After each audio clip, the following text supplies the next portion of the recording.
Capability podcast series. Today's episode is a part of the initiative that SKG is taking to bring the Industry Capability Series to life in 2026. This series will focus on one key area every month where we either release a podcast or a webinar for each month. This will be followed by an insight newsletter sent out to all the participants, and we also include independent review of up to 3 RTOs on the topic of the month. This month we are looking at tuition protection service obligations and financial management within the RTOs. We are doing it through the lens of leadership and governance. TPS is established under the ESOS Act, and it shapes how the providers enroll students, manage refunds, collect fees, and respond to things when something goes wrong. In today's episode, we'll touch on the legal framework, but the real value is understanding how the TPS plays out in the real scenarios at the operational level. And to unlock this, to unpack this, I'm joined by Mr. Ramit Masalia, CEO of Faltic College, who's also a chartered accountant and a CPA by profession, and is the perfect person to unpack what is involved in the TPS requirements. So let's just welcome together. Welcome, Ramit. Happy to be here. Looking forward to a fruitful discussion. Likewise, Ramit. So if we talk at a very high level, TPS basically exists to protect the students. When we talk about students, TPS is mainly for the international students. If a provider cannot deliver the course successfully to the students, legally that protection would sit under the ESOS Act. But operationally, it shows up much more earlier in the college at the operational level. What do you think about that? Yeah, that's exactly right. In real life, TPS starts the moment a student pays their fee, the moment they pay money to get into a course before the delivery is starting. It's as good as an advance money that we receive from an accounting point of view. You have to record it separately. It's not your money until the student commences the course, until you are able to deliver that course. Most providers don't think of it that way. They think when a student is enrolled, the cash is in, the business is as usual. But from a financial point of view, from a risk perspective, I think that money comes with a lot of strings attached. That is so true. So TPS exposure would build up very quietly as in when the advance fee is getting utilized in the operational side of the business. So what do you think, what is the risk management or what is the risk profile when we talk about TPS largely? It does happen very quietly. Every time you get money into your account, it's basically saying risk alert. You won't really get any alert. No one will alert you towards the risk. No one will tell you that how big the risk is. It's as a provider, you have to be mindful. Money in doesn't mean you made your income and you start running your business as usual. It just means that you are increasing risk with every money that comes in. Until the student starts, you are at risk. Yep. And just to break it down, Ramit, for specifically from the operational point of view, when we talk about not utilizing the money, what would be the suggested best system to establish as the ground rule that the TPS money is always separate to the operations account? I know you've done it very well within your RTO. So if you can share that with the listeners, what is the best rule of thumb to make sure that you're not mixing up the revenue before actually locking them as the realized income? I think the best way, the best practice that most providers do and is the recommended way as well, is that the money should come into a separate account. Every time you receive the income from the student, even if it is for advance income or for an ongoing income, there may be times when a student is commencing right next day. Even in that case, the best practice would be to have money coming into a different account, and then you bring that money into your operational account once the student commences, once that money truly belongs to you, once you commence the delivery. At least every weekly or fortnightly, you should have a reconciliation of that system going on as well. Any expenses should not be paid out of those accounts. These are just the basic rules. On a quarterly basis, when you finalize your interim accounts, or on a 6-monthly basis, whenever you do your interim accounts, that's when you should have a detailed reconciliation of what has happened throughout that account as well. Annual financial statements obviously show a different saver account or a TPS account, which should have your advance income. That should obviously match up with your income received in advanced account as well on your financials. Yeah.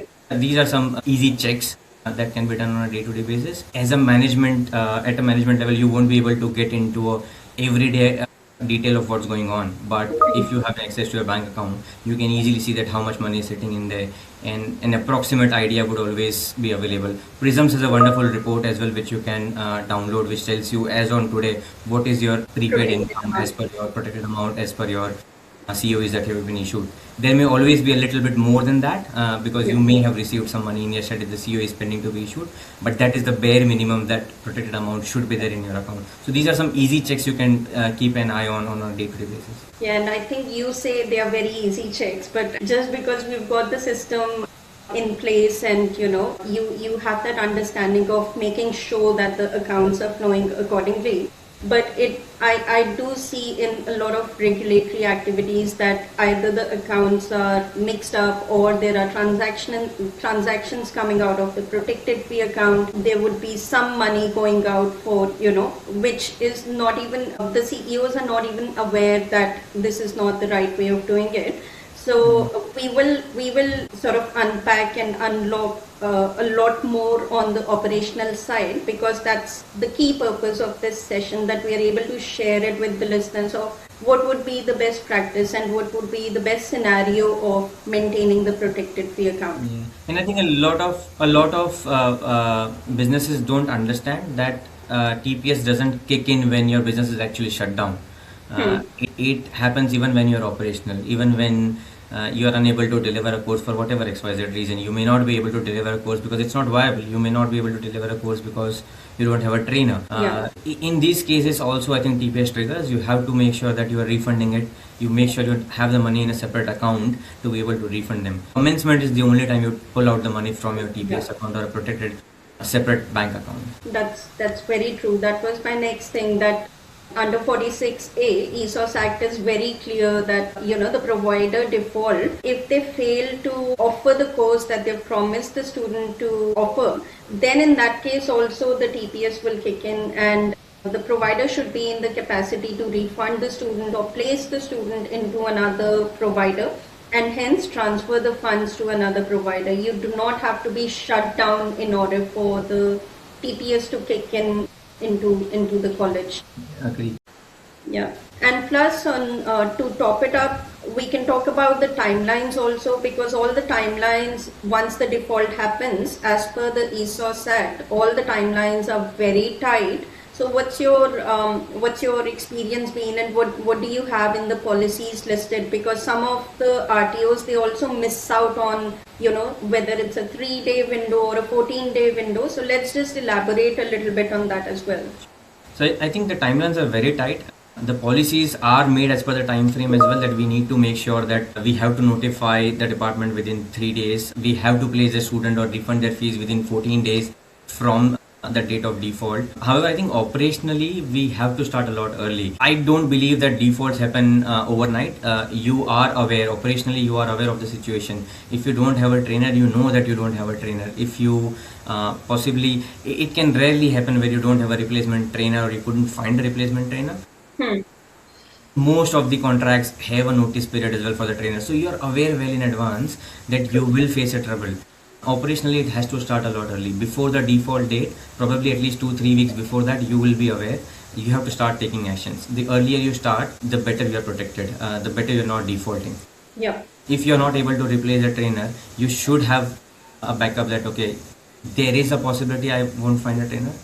If you don't have enough number of students, if I'm starting a new course delivery, for example, we registered a new program very recently and we started delivery. Before commencement, I knew that I won't commence my delivery without a batch of 4 students minimum, for example. True. If I've got 2 students on file and if I'm 2 weeks away from the commencement date, I'm not going to wait for the commencement date. I know I have to have a backup to refund or place those students somewhere else. True. I'll start talking to someone else. I'll start working on the other ways that the student is not disadvantaged. So operationally, these things are identified very early, and then the timeline, although it seems very tight, there is a lot of room there if you understand those red flags and if you start working on it early. Yeah. Again, I think we'll go back to the same phrases, that it's better to be, to reflect on your situation early on in the time, rather than being reactive once the damage has occurred. So as long as you stick to that approach, you'll be able to damage control and make sure you've got the proper arrangements done for the students. Now, student default is also defined separately in the Act, where the student has withdrawn from the course or they do not start on the committed date. So, what's your idea on that? Like, what's your Yeah, I comment? think a lot of people stress a lot on this. On paper, student default looks very easily manageable. Students withdraw, they apply for withdrawal, we process the withdrawal. There are time frames, we manage that in. Most of the times it is done at the admin level where they get requests and they process those things. However, there are a lot of related issues. It's a cluster of issues. There may be a cost of living pressure. There may be student who wants to go back to the country. There may be students who are getting visa refusals. It can be a student who is already in the country, applying for a further visa, unable to obtain it, and in case of such a visa refusal as well, they are liable to the refund. Again, the same thing. You have to make sure you don't utilize their money until they commence the course. We have seen cases where students have commenced the course, they've got their visa refusal, and they're still eligible for a pro rata refund. Ombudsmen are very clear about this on what are the criteria on how to refund them. These things you need to be aware of. You always need to not only have a separate TPS account for the actual protected amount, but you should have a fallback protected amount somewhere internally for your operations as well. In case of events like this, where you know that 5% of my students are students who do not have a student visa or in the process of a visa, and they may get a refusal. Yep. 5% amount which I've already withdrawn from a TPS because they've commenced the course, I would still want to keep it as a cushion or a buffer so that I can refund in case they get a visa refusal. So these are some stress which we need to be mindful of, and there are very easy ways to identify this as well. And operationally, say for example, if you're not able to refund your students within the time frame, or if you have seen the delays happening time and again, that's probably your clue. You need to start thinking in a way that, where am I going wrong? It's not just the protected amount, because we have faced that similar thing in the past. We have always been tying up our protected amounts. It's always there. We're always matching, but there might be some refunds which come out of the blue, unexpected, and you're unable to do that. If that happens, you should have a fallback or a cushion or a buffer amount somewhere which you can utilize to refund these. And once you get into a day-to-day operation, you'll understand that these things can happen. So be ready. Yeah. No, definitely. I think in finance we do talk about having buffers to buffers to buffers. So that definitely applies very well to the student fee, because it does not become the fee readily available for operations till actually the student has studied the course, regardless of whether they've commenced or not commenced, or the rule applies. Now, even if they've gone into the term, and if they apply for a refund for a valid reason, for a compassionate reason, after studying halfway through the term, as responsible management and as the rule of thumb, you still have to consider the remaining part of the prepaid fee into refunding. About the timelines, with the refund timelines, there's a lot of confusion in the industry, because we talk about the 30-day timeline, but many times we get providers, they say we do not get the refund forms back, and hence we have not processed the refund. What is the best practice to stick to as a compliant practice, whether we have the refund back from the students, we wait for it, or does it have to be processed as a voluntary refund once you know that the student is eligible for the refund? What's your take on it? I think this is where the student support comes in very handy. Eventually, we are a customer first business. Students' welfare is our priority. They are the people who are at the center of the business. So the day they apply for a refund, the day they are eligible for a refund, firstly, the practice that we observe is when a refund form comes in, that is when it should be done a completion check on a refund form. Most of the times when we get a new student enrollment application, it takes 24 hours to process. I do not believe operationally we can't do the same for the refund application. Yes. So as long as you get a refund application, a completeness check or a accuracy check can be done immediately. There is a 20 working day window in which we process the refunds. Now processing doesn't mean that we look at the form on the 20th day. It has to happen as soon as possible. There is a 20 working day window to do the communication with the student. Student who is willing or who is waiting for a refund is not going to delay communication with you because he is going to get the money. True. So if you utilize the time frame correctly, on the 20th working day, you should have all the details correctly. There can be certain occasions where the student is unreachable, out of contact, they're overseas already, and they may have lost their communication mode or missed their password or something. Again, student support is someone who is responsible to communicate with their parents, agents, whoever was involved, to make sure the student can communicate and get the refund details done. At our end, our responsibility is to make sure the refund happens within the time frame, because the law doesn't care why it was difficult. The law doesn't care why you could not refund. It has to be refunded in that stipulated time frame. Yeah, no, I completely agree on that. There are some cases where we see that, the logic for the fallout of the time period or the window is that we did not get the refund form from the student, and hence the refund was not processed. But then when we can follow up for the overdue fee, I think when we know that the refund is due, we should be following up for the refund forms as well in the similar religious manner, and then it won't be that difficult.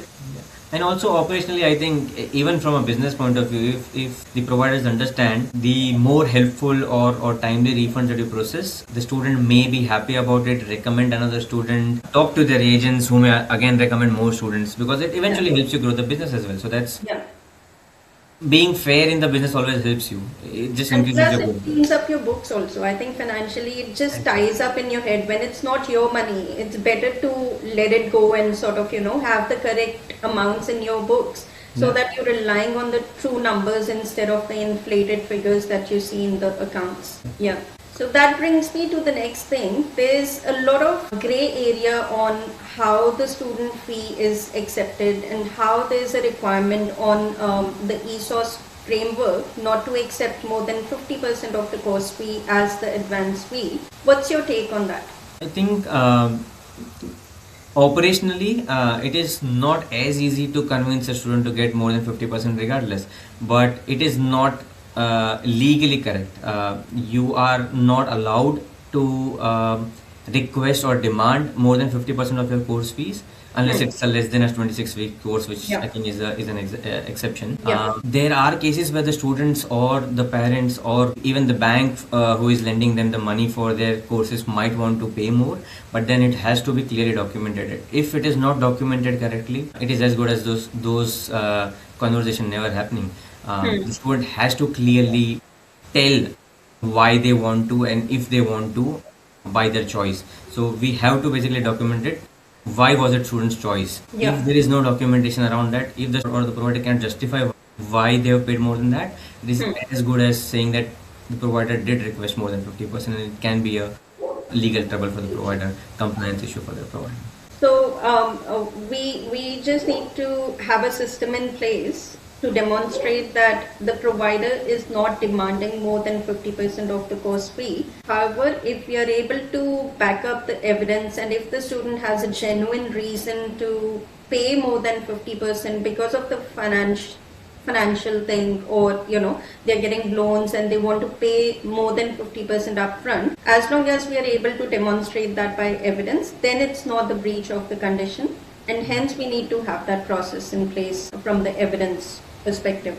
Okay, so coming back to the same operational thing, because I think this is the most important takeaway from today's session. It's going to be very important for the listeners to understand this. Prepaid tuition fee before the commencement, it must be held in the designated protected fee account, right? So it needs to directly come into that account. What is the best system? I know you've briefly told us that, but I want you to elaborate on that step by step so we can get our listeners to document it if they need any assistance there. This is probably the hardest part operationally.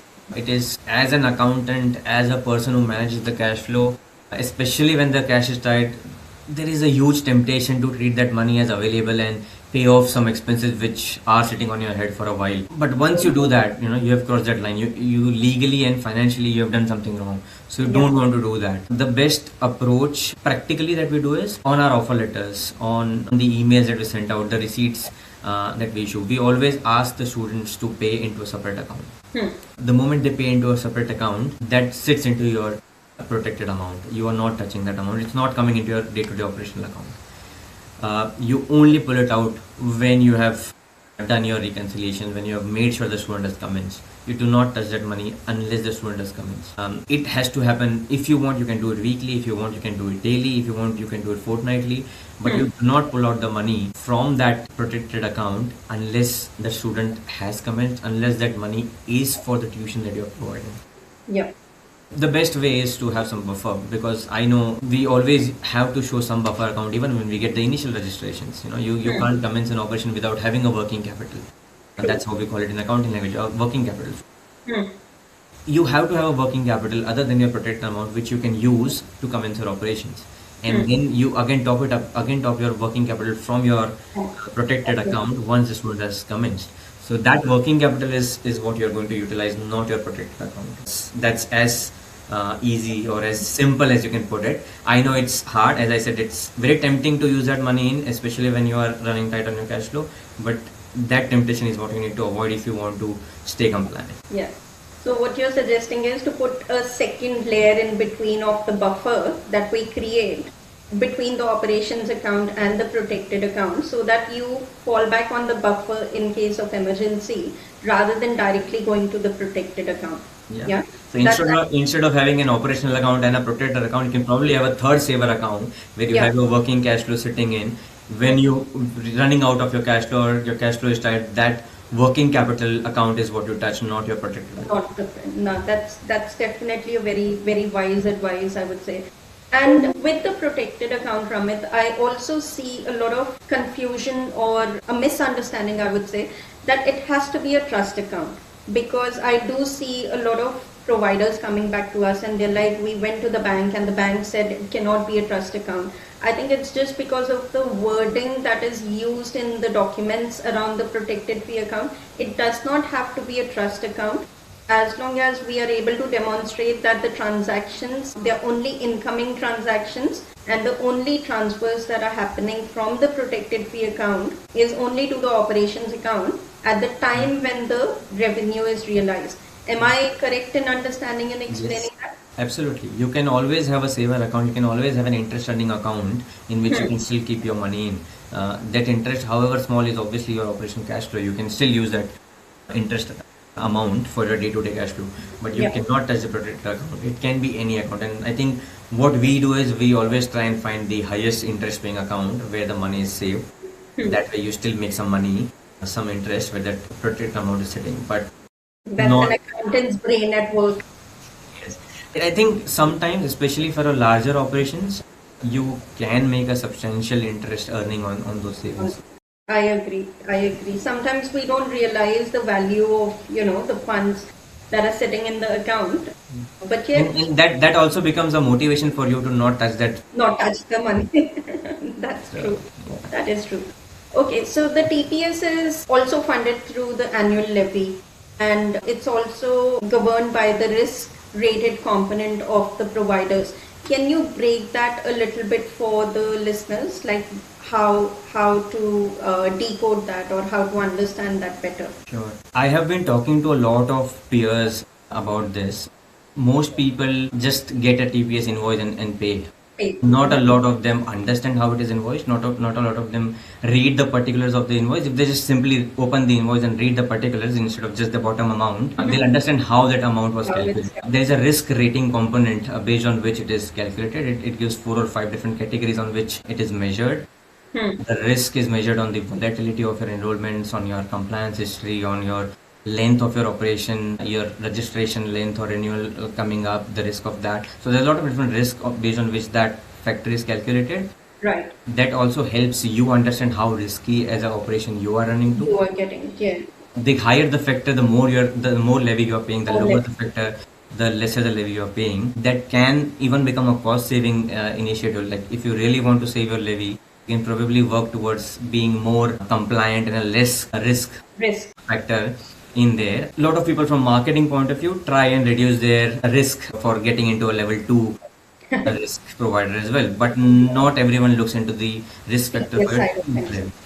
If you do that, you'll probably save on some annual TPS levy as well. So And I think that's something. it's an early red flag also, because if you're going higher on the TPS levy side, you know that the government is already becoming aware that you are entering into that risk zone. Yeah. So it's high time you take some measures and sort of, bring that under control and bring it down for yourself. I mean, obviously for the measures that you can control. With the renewal and everything, you can't control that. But I apart think from you get an invoice annually. You just need to compare last 2 or 3 invoices, and you'll know how your risk has been steady going upwards or downwards, and that will give you an idea of what's going on with your operations. Right. So that brings me to the next part, that from a governance point of view, TPS cannot be delegated. Am I correct in stating that? Absolutely. I think if you are a CEO or board member, you don't need to know every detail of how TPS is working, how your money is flowing in or out. But you need to have an oversight. You need to know how much prepaid money you are holding. As I said, there are multiple ways to do that.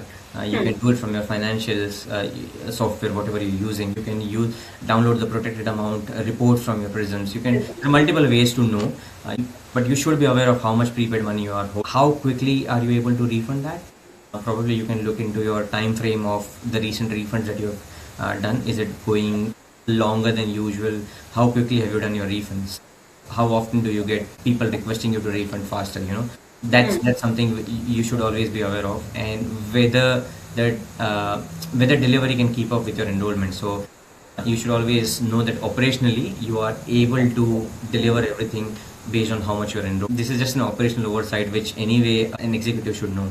So if you are able to address these 3 things, you'll always be on top of your TPS compliance, and you'll never have any issues there. Wonderful. That brings me to the end of the session, Ramit. But just before we go, do you have any last piece of advice that you want to share it with the listeners, specifically on the financial management and the TPS management? We've covered quite a bit, but just some takeaway from the session that people can hold on to. I think money is something for a wise businessmen, they keep it very close to them. So TPS is money, is basically not your money, but is money. It is the highest form of risk that you are taking. When you get funding for your business, you can borrow from banks, you can get it from your investors, you can get it from your customers. These are the 3 ways, and TPS is the riskiest 4th form of money, advanced from your customers. This is not your money. So although it comes into your business, it's not your money. So I think you have to keep your numbers very close to you. That advance money has to be clearly listed. You should be aware of it. Just keep an oversight of what money is coming in and going out. Have your accountants very close to you. Have your operational team who uses your bank account very close to you. They should be aware of the rules. Every person in your organization is supposed to be aware of the rules, but eventually you are the person who is responsible for it. So just keep oversight of how the money is being used. Thank you so much, Ramit. This has been honestly a very practical look at the TPS legal requirements, and I'm sure the listeners and the leaders who are listening to us, they'll enjoy listening to this session.